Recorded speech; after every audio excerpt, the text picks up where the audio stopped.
Ini adalah salah satu pusaka jimatan yang paling diburu, yaitu pusaka Semar.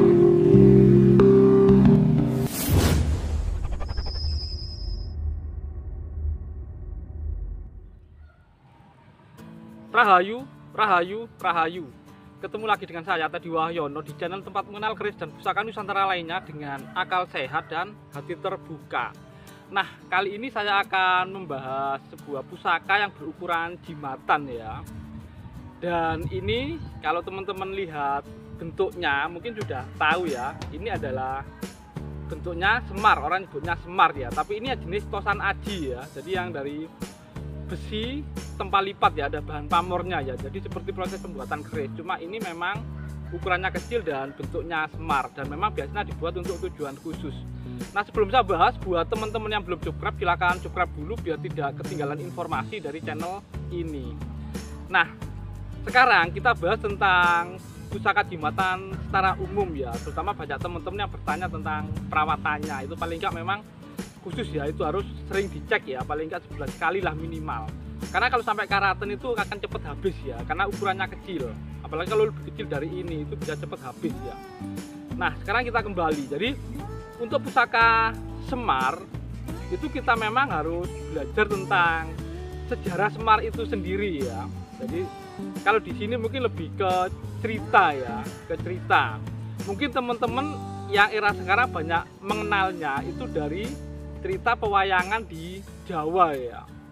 Sebenarnya kalau dari tutur atau cerita-cerita itu sebenarnya sudah sangat lama ya. Jadi memang salah satu dewa lah istilahnya lah, yang juga turun sebagai manusia. Semar itu namanya ada banyak, kayak Betara Ismoyo gitu, terus ada yang nyebut Hyang Ismoyo, bahkan ada yang nyebut Kilurah Semar Bodrono ya. Jadi macam-macam ya, cuma orang secara umum nyebutnya Semar gitulah.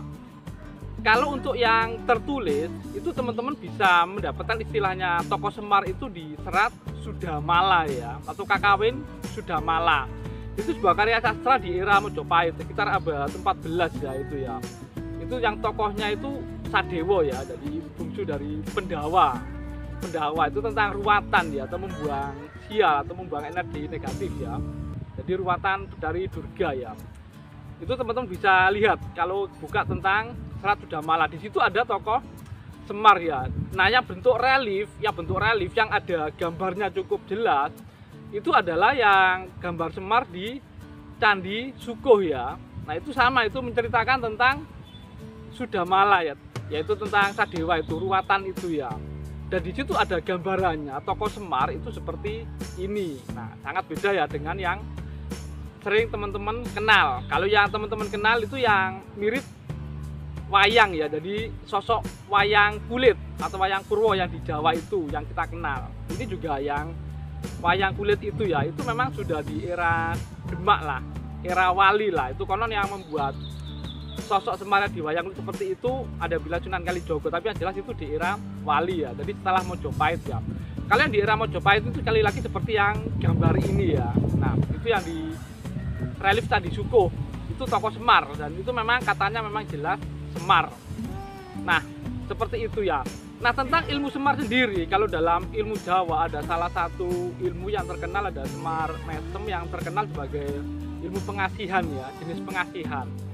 Atau secara spesifik ada yang biasanya memakai sebagai pemikat gitu ya. Nah, untuk ilmu Semar sendiri ada yang tidak pakai sarana, ada yang pakai sarana seperti ini. Biasanya sarana berbentuk tosan aji yang bentuk Semar ya biasanya ya. Kalau yang kita tidak banyak kuningan, walaupun ada yang kuningan. Kalau yang kuningan itu biasanya diisi ya, isian ya, atau pakai kodam. Kalau ini biasanya memang dari punya tujuan pembuatnya. Ya, pernah ada ya mungkin contoh pusaka Semar, tapi mungkin nggak banyak ya, kan itu memang kan belum era media sosial kayak sekarang. Tapi ada yang tahu, jadi banyak yang membuat dari bila-bila lama, biasanya tombak lama yang berukuran lebar ya. Nah, itu teman-teman bisa lihat di ensiklopedia. Jadi memang di situ diceritakan sekitar abad 19 ya, berarti 1800-an sampai 1900-an ya, pertengahan atau akhir ya itu ya. Itu banyak yang wila-wila lebar, tombak lebar dibentuk sosok Semar, kayak yang di wayang kulit itu. Jadi seperti itu ya. Jadi memang banyak sekali ya. Dan memang di dunia perkerisan memang walaupun dari Tosan Aji, memang kalau untuk yang beberapa yang serius di perkerisan masih menganggap Tosan Aji yang bentuk semar sebagai jimatan ya. Jadi tidak memasukkannya sebagai jenis keris ataupun tombak. Walaupun ada tombak di salah satu pusaka keraton, tombak udang riris itu bentuknya semar yang kayak tadi itu ya. Tombak udang riris namanya, itu bentuk semar. Nah, jadi seperti itu. Biasanya kalau yang pusaka semar yang seperti ini sebagai sarana ya, sebagai sarana. Jadi memang ada doa khususnya ya. Jadi kalau secara umum nggak usah dibaca doanya. Jadi kalau yang secara umum ibaratnya biar terlihat istilahnya disegani, berwibawa. Kalau tokoh Semar memang terkenal sebagai pamomong raja-raja Jawa ya, atau para kesatria ya. Jadi dia yang didengarkan itu ya. Jadi memang selain berwibawa, bijak itu juga disayangi banyak orang. Dia juga menyayangi hampir semua umat manusia. Jadi seperti itu ya. Tapi kalau untuk tujuan khusus yang biasanya ditanyakan teman-teman tentang ilmu Semar itu memang ada doanya ya. Dan biasanya pakai sarana ini ya. Nah, untuk lebih detailnya tentang pusaka Semar Tosan Aji ini mari kita simak sama-sama.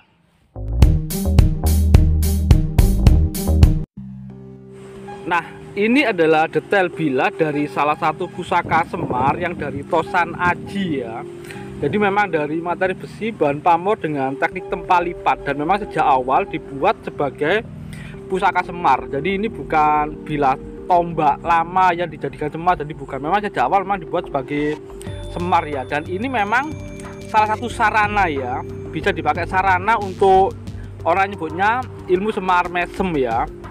Secara umum untuk menggunakan ilmu Semar Mesem itu memang ada lelakunya ya, atau puasanya ya. Terus ada sarananya ya, pusaka Semar seperti ini, dan ada doa atau mantranya. Mungkin itu saja dari saya, semoga bermanfaat dan jangan lupa untuk like dan subscribe-nya.